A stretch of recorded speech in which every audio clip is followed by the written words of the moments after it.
বলেন, সামাজিক অঙ্গন বলেন, রাজনৈতিক অঙ্গন বলেন, এই বিরোধ আমাদেরকে শেষ করে দিয়েছে। এই 24-এর ছাত্র নাগরিক অভ্যুত্থানের পরেও যদি সেই বিরোধ আমাদেরকে খায়, তাহলে এতগুলো তাজা জেনজির রক্ত বৃথা যাবে। চিল্লায় বলো ঠিক কিনা? আমরা এই রক্তগুলোকে বৃথা দিতে চাই না, বৃথা যেটা দিতে চাই না। আমরা ঐক্যবদ্ধ থাকতে চাই। রাজি আছেন? আমরা আর কাদা ছড়াছড়ি করবো না। অনেক হয়েছে আন্না, এবার থামো। অনেক হয়েছে আন্না। প্রথমেই আমি এদেশের সম্মানিত আলেম সমাজকে বিনয়ের সাথে অনুরোধ করব, আসুন আমরা ঐক্যবদ্ধ হই। আজকে এই পেকুয়া ঐতিহাসিক তাফসীরুল কোরআনের প্রোগ্রাম থেকে আমি সম্মানিত আমার মাথার তাজ ওলামাদেরকে জাতীয় ঐক্যের আহ্বান জানাই।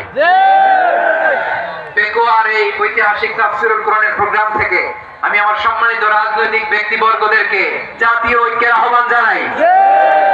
অনেক হয়েছে আন্না। আধিপত্যবাদকে রুখে দিতে হলে, বাংলাদেশের বিরুদ্ধে যে কোনো ধরনের ষড়যন্ত্রকে রুখে দিতে হলে জাতীয় ঐক্যের কোনো বিকল্প নাই। চিল্লায় বলো ঠিক কিনা?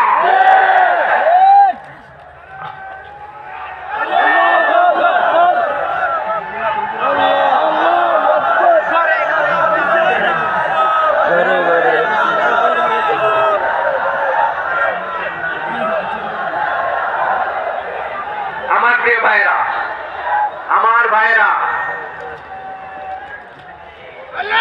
আর কথা ছড়াছড়ি করবো না, ইনশাআল্লাহ বলেন। আল্লাহুম্মা ফাশহাদ।